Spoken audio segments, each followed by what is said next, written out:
গ্রোতেও আছে এই সুবিধাটা, যেটা বললাম দেখবেন গ্রোতে থাকা উচিত। এবার আমি গ্রো ইউজ করিনি, তো দেখবেন অ্যালার্টটা দিয়ে রাখবে, ঠিক আছে? ও আপনার ইমেলে বা আপনার মেসেজে ওটা পাঠিয়ে দেবে। বলুন তারপরে। ঠিক আছে। আরেকটা স্যার বলছি, যেমন নিউ গ্রোথ কোম্পানি যেমন জোম্যাটো, নাইকা, এগুলো যেমন এসছে, আসার পর এখন তো এগুলো মানে এতটা ডাউনে চলে গেছে। ফান্ডামেন্টাল অ্যানালিস্ট যারা ছিলেন আর কি, হ্যাঁ তারা বলেছিল এদের ফান্ডামেন্টাল কিচ্ছু দেখছি না, আমরা ইনভেস্ট করবেন না, রিটেল ইনভেস্টার শোনেনি। হ্যাঁ, তো এইগুলোর কোনো কি ফিউচার আছে যে পরবর্তী ক্ষেত্রে, না যখন ফান্ডামেন্টাল ভালো অবশ্যই create হবে অবশ্যই, জোম্যাটো জোম্যাটো ফোম্যাটোর মারাত্মক ফিউচার আছে, মারাত্মক। কিন্তু ফিউচারটা সাস্টেনেবল কতটা সেটা দেখতে হবে। কোথাও তো মানে জোম্যাটোর যে বিজনেসটা, রেভিনিউ গ্রোথ করছে জোম্যাটোর যে দেখছি ভালো লাগলো, কিন্তু প্রফিট এখন রান করতে পারছে না। কোয়ার্টারলি না, প্রফিট এখনো সে কমে আসছে, কিন্তু ইন ফিউচার বলতে গেলে হুম, এই জিনিসগুলো তো আসতে পারে না হ্যাঁ ফিউচারের অবশ্যই ক্ষেত্রে আসতে পারে, বলছি। কিন্তু হ্যাঁ হ্যাঁ অবশ্যই আসতে পারে, আর আসবে। আমি বলছি আপনাকে, এই যে হোম ডেলিভারি যে জিনিসটা আপনি মানে একটা সময় কি হতো, আমরা ইউজই করতাম না, তারপরে হঠাৎ না করে আমরা খুব বেশি পরিমাণ ইউজ করা শুরু করি। এখন একটু কম করি, কিন্তু করি। হ্যাঁ আপনি আপনার বাড়িতে ইমাজিন করুন, কিছুদিন আগে খুব করতেন, এখন একটু কমিয়ে দিয়েছেন, কিন্তু ছেড়ে দিতে আর পারেন না। না আপনার ভালো ভালো যে রেস্টুরেন্ট থেকে খাবার আনতেন, হুম আপনি বাড়িতে এসেছেন, আবার আনতে যেতে হবে, লাইনে দাঁড়াতে হবে বড় বড় রেস্টুরেন্টে, তার থেকে আমি ডেলিভারি আনি। হুম হুম তো এই অভ্যাসটা কিন্তু আপনার হয়ে গেছে, আর এটা সবার হয়ে যাবে, মানুষ অভ্যাসের দাস। ঠিক তো এই পার্টিকুলার কথাটা যেটা বললাম, এই কথাটা এই কোম্পানিগুলো জানে, আর এই কোম্পানি এটাই করছে। কিন্তু হ্যাঁ সমস্যা কোথায় জানেন তো?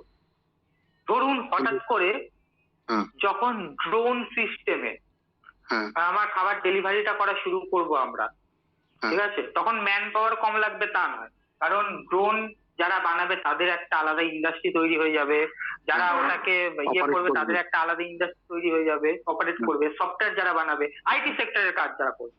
তো হ্যাঁ ডেলিভারি বয়রা কি হবে, তারা আরো এডুকেটেড হয়ে আইটি সেক্টরে চলে যাবে, ঠিক আছে? হুম তো এখানে ম্যান পাওয়ারটা কিন্তু লাগছেই, কিন্তু তা হুম সত্ত্বেও যেহেতু ভলিউমটা বেড়ে যাচ্ছে, হুম ম্যান পাওয়ার বেশি লাগলেও কিন্তু ইনকামের একটা সোর্স আমরা পাবো, ভবিষ্যতের কথা বলছি, হুম ঠিক আছে? তখন দেখবেন ম্যানুয়ালিও আমরা ডেলিভারি করছি, যেগুলো একটু কাছে, আর যেগুলো দূরে সেগুলো আমরা ড্রোনের মাধ্যমে করছি, ঠিক আছে? হুম বা এটার উল্টোটাও হতে পারে ইনিশিয়াল স্টেজে, ঠিক আছে? হুম তো তখন কি হবে, তখন ধরুন হঠাৎ করে কোনো একটা হঠাৎ করে কোম্পানি চলে এলো, যে কোম্পানিটা হচ্ছে তখনকার টেকনোলজি নিয়ে এই সেম বিজনেসটাকে এস্টাবলিশ করে দিল, তখনকার টেকনোলজি নিয়ে। তখন তাহলে হুম ভেবে দেখুন, জোম্যাটো কোম্পানি এতদিন ধরে এত খরচা করে এত কিছু করেছিল, হঠাৎ করে একটা টেকনোলজি চেঞ্জ হয়ে যায়, ওকে আবার ইনভেস্ট করতে হচ্ছে জিনিসটার ওপরে, আবার ইয়ে করতে হচ্ছে, ঠিক আছে? হুম কিন্তু হঠাৎ করে ওর জায়গাতে কি করলো, এই যে জিও কি করেছে, জিও একটা নিউ টেকনোলজি নিয়ে চলে এলো, হঠাৎ করে মার্কেটে সবাইকে ধারাশায়ী করে দিল, হুম ঠিক আছে?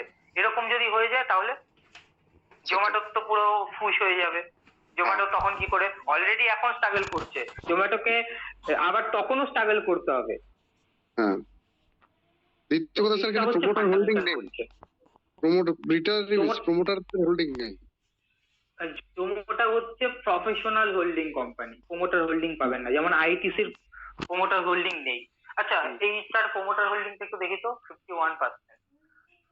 হ্যাঁ, কোম্পানি মানে যেটা আমি বুঝলাম এইটুকুনি অ্যানালাইসিস করে, আরো অ্যানালাইসিস করতে হয়, ফান্ডামেন্টাল তো এত ছোট জিনিস না। যেটুকুনি বুঝলাম, কোম্পানি ম্যানেজমেন্ট লেভেলে কোম্পানি নিজেও বুঝছে যে আমরা করতে পারছি না, কিন্তু কোম্পানির ম্যানেজমেন্ট হাল ছাড়ে না, ঠিক আছে? হুম এটাই হচ্ছে একটা কোম্পানির ভালো জিনিস, কোম্পানির ম্যানেজমেন্ট হাল ছেড়ে দেয়। লিডারশিপ কারা আছেন দেখি, তাদের কি কি ইয়ে, Ajit Isaac, chief financial officer, chief business, আচ্ছা, ভালো ভালো প্রফেশনালই আছেন। উনি কি করেন দেখি, ইন্ডিয়া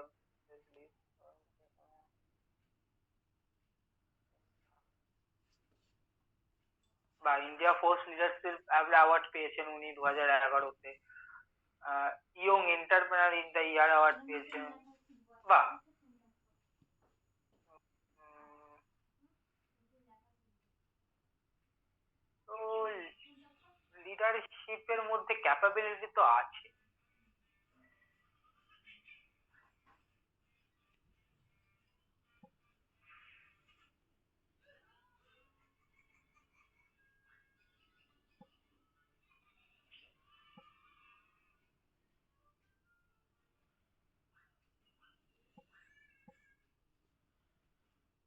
বাহ বাহ বাহ, সেটা share service integration asset management, বাহ বাহ বাহ বাহ বাহ। কোম্পানিটা যদি একটু দাঁড়াতে পারে না, দারুণ ভবিষ্যৎ আছে। লিডাররা ক্যাপেবল, কিন্তু এমন একটা পজিশনে ওরা আছে, এমন একটা বিজনেস করা শুরু করেছে ওরা, যেখানে এক্সপেন্সটা হবে, কিচ্ছু করার নেই, আপনার গ্রোথ করতে গেলে এক্সপেন্স হবেই। ওটা বছরের পর বছর নিয়ে যেতে হবে।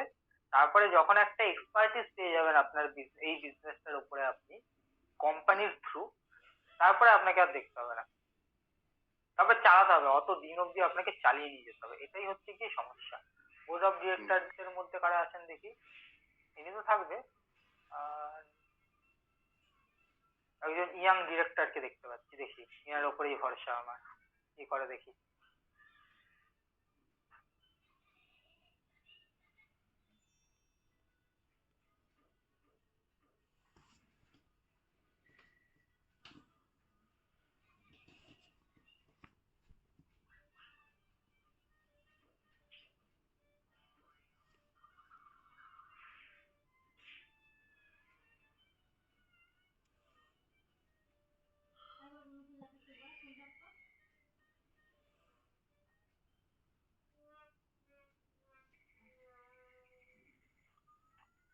ঠিক আছে, একটা স্ট্রং ইকোনমিক্স তো আছে আমাদের সাথে, হ্যাঁ উনি আরো কিছু করেছেন, কিন্তু আমি ওনাকে ইকোনমিক্স কি বলবো। এনার কিছু কিছু ছোট ছোট জার্নাল আছে ইকোনমিক্স এর উপরে, দারুণ জার্নাল। আমি এনার উপরে এমনি আমি চিনতে পেরেছি বলেই এলাম, তো ওনাকে আমি হুম। টুইটারে ফলো করি, দারুণ লেখেন আর কি। তো যাই হোক, ঠিক আছে, মানে কোম্পানির বিজনেসটা এরকম, কিছু করার নেই, যেটা আর কি বলছি আর কি। তবে হ্যাঁ, ইনভেস্টমেন্ট পারপাসের জন্য কোম্পানি এখনো রেডি নয়, তবে জোম্যাটোর থেকে ভালো কোম্পানি অবশ্যই, আমি এটা বলবো। হুম। যাই হোক, হ্যাঁ বলুন, আর কোনো অসুবিধা আছে? হুম। তাহলে স্যার যে কোনো শেয়ার যখন আমরা ধরবো, মানে ধরুন আমরা ইনভেস্টমেন্টের বেসিসে ধরছি, জাস্ট ইয়ে হিসেবে না যে টেকনিক্যাল দেখেন, না যে সুইং ট্রেড করছি বা কিছুদিনের মধ্যে ছেড়ে দেবো সেই হিসাবে না, আমি লং রানের জন্য হুম করলাম। তো সেটার প্রথমে হুম। আমি টেকনিক্যাল দেখবো, তার সাথে ফান্ডামেন্টাল দেখবো, আর তার ফিউচার না কি না না, হতে পারে প্রথমে সেটা টেকনিক্যাল দেখবো। দেখবো না, প্রথমে প্রথমে টেকনিক্যাল দেখবো না ফান্ডামেন্টাল। আমরা। আমরা টিকার ফিনোলজিতে যাব, হুম। ফার্স্টেই আমরা দেখবো গ্রোথ কি আছে, গ্রোথটা যদি ঠিকঠাক ঠিক। আছে, তারপর দেখবো হুম। ও রিটার্ন কি দিচ্ছে, যদি রিটার্ন ঠিকঠাক আছে, এবার এত সুন্দর গ্রোথ দিচ্ছে, এত সুন্দর রিটার্ন দিচ্ছে, এবার তার মার্কেট তো খুব স্মার্ট, তাকে হয়তো বেশি হুম। ভ্যালুয়েশন দিয়ে দিল, তো হুম। আমি বেশি ভ্যালুয়েশনে কিনবো না, ভ্যালুয়েশন দেখবো, দেখলাম। তাহলে প্রমোটার হোল্ডিং ফোল্ডিং